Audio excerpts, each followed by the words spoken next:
माफ कर दी हमरा। आप कहीं था आपके ऊपर रूम में पहुंचा दी। हम आराम करे से कहीं आराम मिल जाए। ना ना श्यामा, हम एजा ठीक बनी। निखिल, ओ माय गॉड, का भाई? हाँ, यू ओके? श्यामा, तू का कर दे लो फिर से? हाँ ना ना, हम तो बस इनके का बस। हाँ का बस? तू बस कर। आप मीरा मैडम गुस्सा मत होगी, हम तो बस इनके मुंह बंद। मीरा रहता जाए दो रखे। अरे हम तो बस इनके कुछ याद दिलावे के प्रयास करत रहनी। हमरा अंदाजा ना रहे कि ऐसा कुछ हो जाए। अंदाजा ना रहे या फिर जानबूझ के कहलू हम। ठीक बा, तू लिखा, हम एजे बानी। जहाँ कोनो दिक्कत होगी पूछ ली है।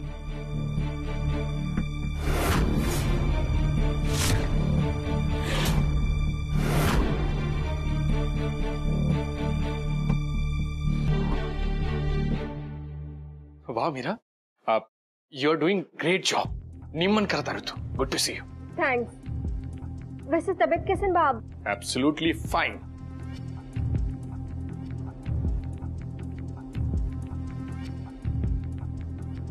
श्यामा, तहार ध्यान कहाँ बा? हाथ काहे लुक गई? हाँ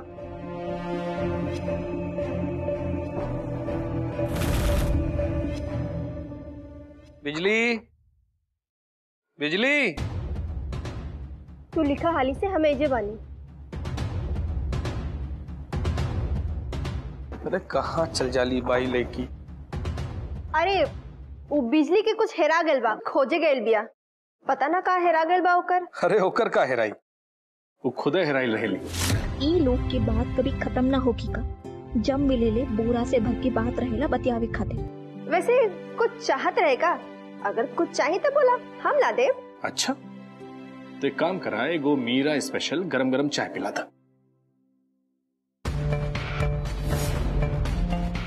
लक्षण से ही जादूगरनी लगाती है लड़की। अब तक संदेह के सवाल ही नहीं। देखी पर्स में का रख ले दिया। तो ठीक बा, तू बस 1 से 100 तक गिनती गिना, बस पहुंच जाए मीरा स्पेशल चाय। अच्छा 1 से 100 तक? तो 1 2 3 4 5 6 7 8।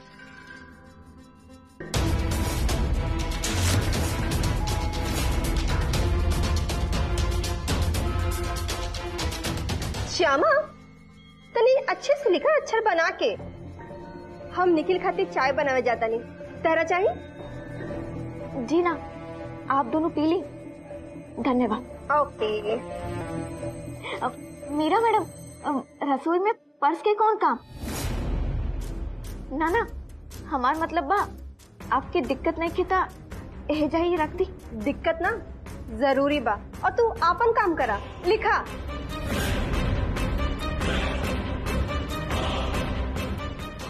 ऐसा कौन जरूरी बा कि पर्स लेके ई रसोई में जाकिया? कौन जरूरी बा की साजिश?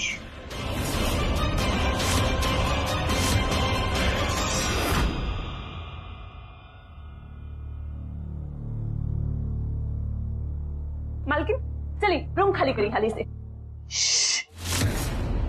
बिजली, हमेशा तहार मुंह में लाउड स्पीकर लागल रहेला का? धीरे बोला तानी। ठीक बा, अब धीरे बोलब। शुरू करब।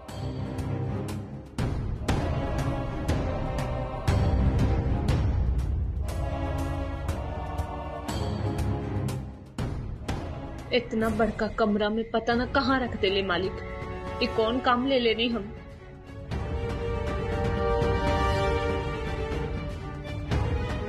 तहार छोटकी पुतो और काम वाली बिजली के दिमाग में घुस गईल बा कि मीरा जादूगरनी बिया। का फिर से उहे बात? अजीब मूर्ख बिया दोनों। लेकिन हमहू समझा देनी है कि एगो निर्दोष लड़की के ऊपर फिर से कुल सुने के भेटाइल हमरा, और दोनों के हम घर से निकाल दे। बिजली बोले, अपन मालिक के नु परेशान कईल तू और श्यामा बंद करा। कहले रनी नु मीरा पर शक ना करे खातिर, फिर भी हुए बात। बहुत गुस्सा में बाड़े हो जे तू दोनों कहले बाड़ो ना, उ वजह से बुझाई।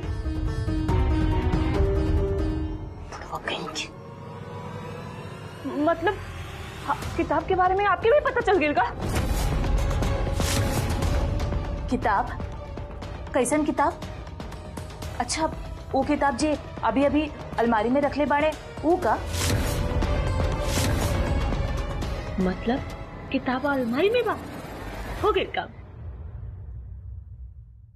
पिछली हम तोरा से कुछ पूछा तानी, उहे किताब का?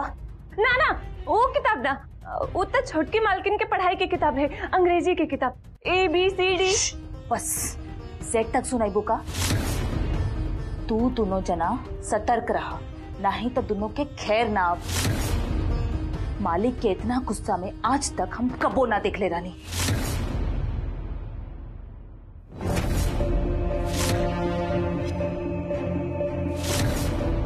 ठीक बा, अब दोबारा कहे के जरूरत ना पड़ी, हम मालिक के बात घोर के पी ले बानी। इहे में फायदा बा दोनों के।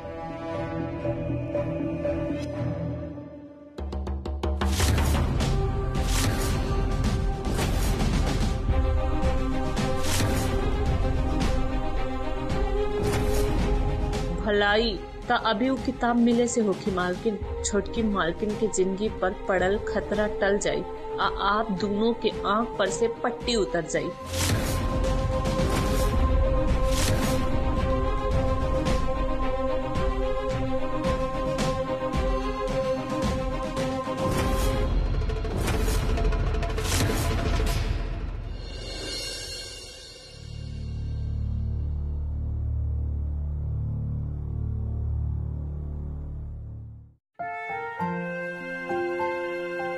का बात बा?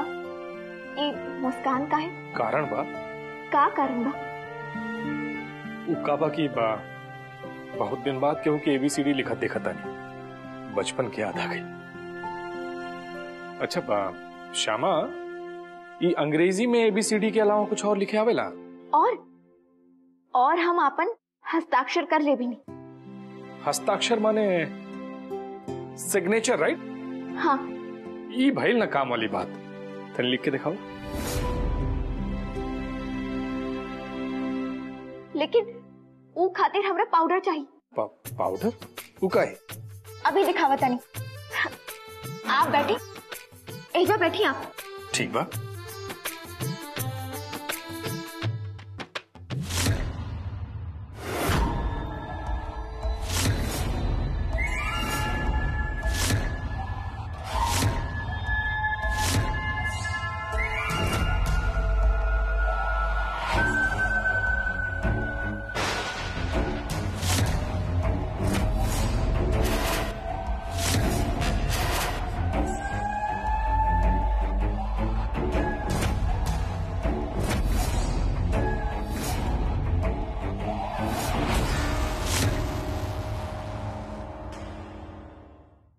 इलायची नंबर 2।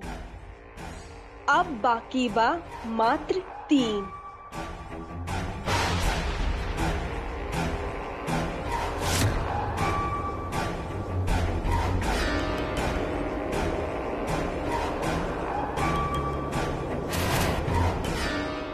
हे इलायची, दिखावा अपन कमाल, शेष कर दा निखिल की स्मृति, बना दा एकदम कोरा कागज। पूर्णिमा की रात से न निखिल के श्यामा याद रहे के चाहिए, न ओकर व्यक्तित्व, न ओकर अस्तित्व के अंश।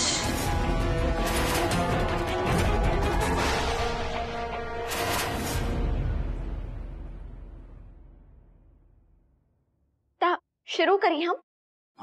हाँ शुरू करें।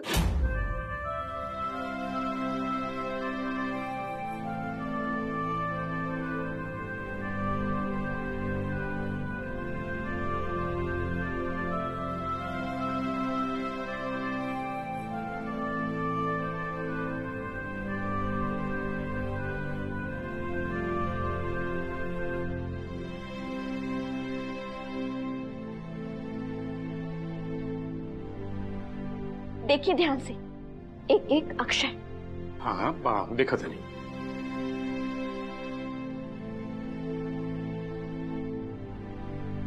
S H slate.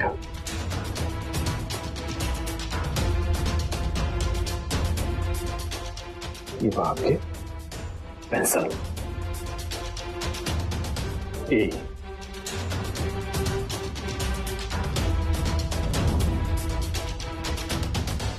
वाई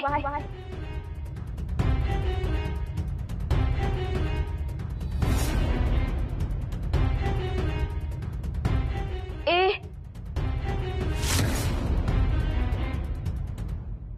बस करा शमा, बस करा, हो गई। अभी पूरा 2 अक्षर बाकी बा। माथा फटल जाता हमार, बस हो गई। का सर दर्द होता फिर से हमार वजह से आपकी तकलीफ बढ़ गई ना? ना इट्स ओके, एक्सक्यूज मी, तू पढ़ाई करा।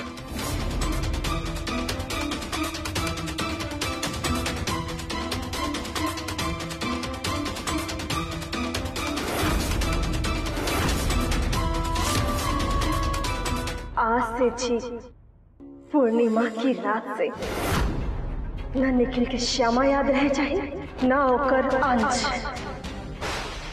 समाप्त कर दा निखिल के मन, आत्मा, हृदय से श्यामा के नामो निशान।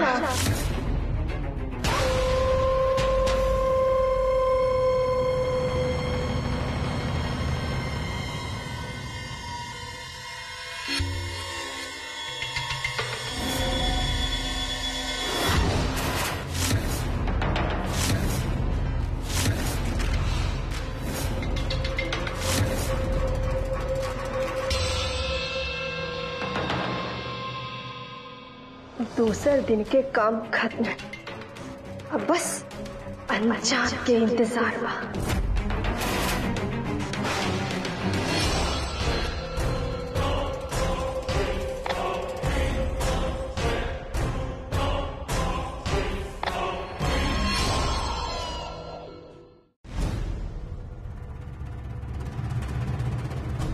माफ कर दी हमरा, आप कहीं था आपके ऊपर रूम में पहुंचा दी हम। आराम करे से कहीं आराम मिल जाए। ना श्यामा, हम एजा ठीक बानी। लेकिन दर्द उकर का ऊपर 2 घूंट चाय से ठीक हो जाए, परेशान मत होगा।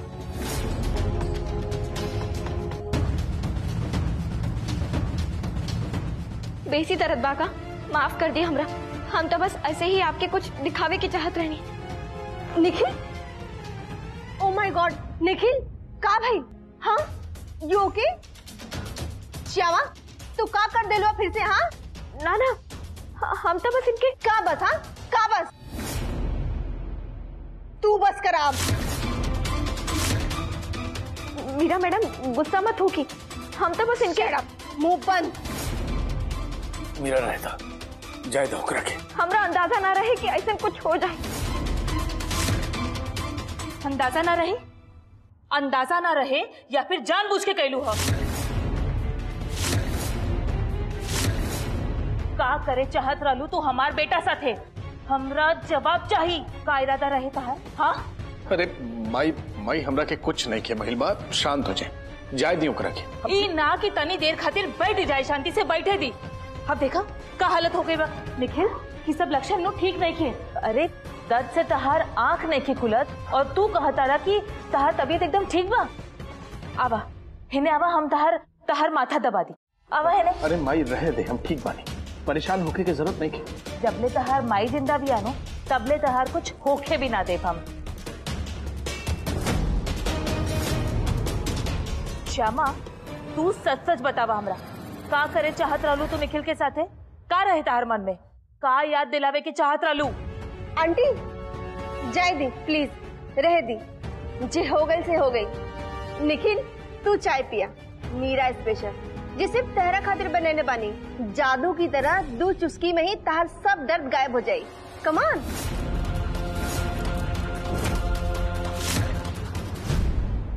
छोटकी मालकिन, मीरा के हाथ के बनल कोनो चीज छोटका मालिक के कंठ के नीचे न उतरे के चाहे, ना तो मामला बहुत बिगड़ जाये, समझ ली।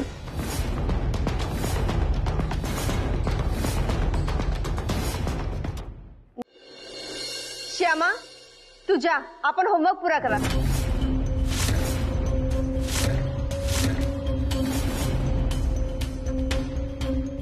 निखिल निखिल ला चाय। पीला निखिल, अगर मीरा कहती है तब फायदा ही होगी। ठीक बा माई।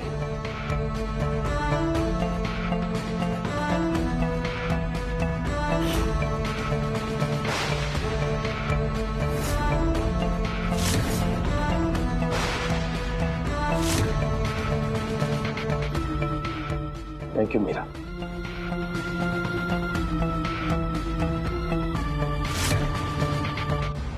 श्यामा जा।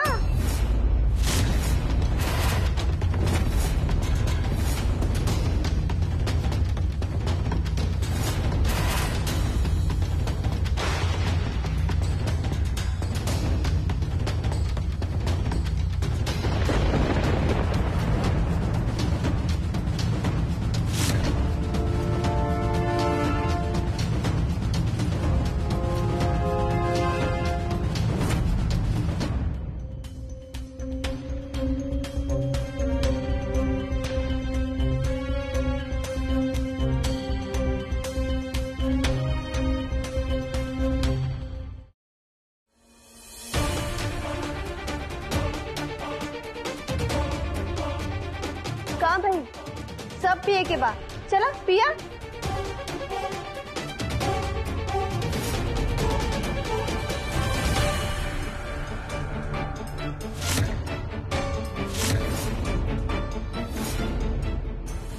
का खास बात बाई चाय में मीरा इतना जोर दे के काहे पिवाती है?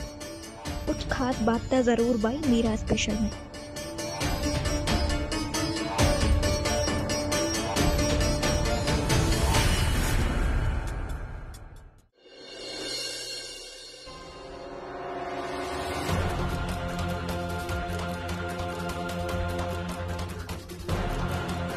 श्यामा, का करे चाहत रहलू हमार बेटा के साथे? का बात हर मन में? हमरा जवाब चाहिए। ओ कुछ खास ना माई, वो हमरा कुछ सिखैले रहले त हम तो उनके बस लिख के दिखावे जात रहनी है ताकि उनके कुछ याद आ जाए। लेकिन काहे खातिर? जब तू हमरा से हमार बेटा के क्रिया देके ये कहले रहलू कि निखिल की कुछ याद दिलावे के कौनो जरूरी नहीं के, तब तू काहे याद दिलावे के प्रयास करत तारू? काहे खातिर? माफ कर दी माई, वो हम भावना में बह गई रानी। श्यामा, अपन भावना थोर और चाल पर तनी लगाम दा, काहे कि यहाँ जौन बात पानू हमार बेटा के बात पा, और अगर तोहरा वजह से हमार बेटा पर कोनो भी आ जाए नू तो दोबारा से तोहरा ई घर के मुंह देखे ना मिले। चेतावनी समझ ले तू ये बात के, भूली हम मत।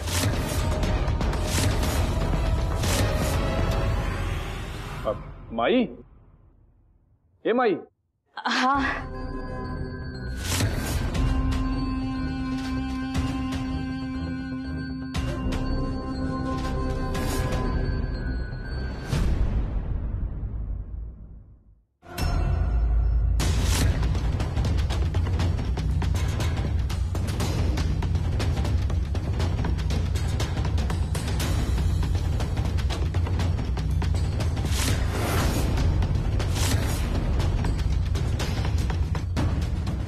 पूरा इंतजाम से रख ले बड़े मालिक, लेकिन हमारा नाम भी पिछली बार निकाल के ही दम दे।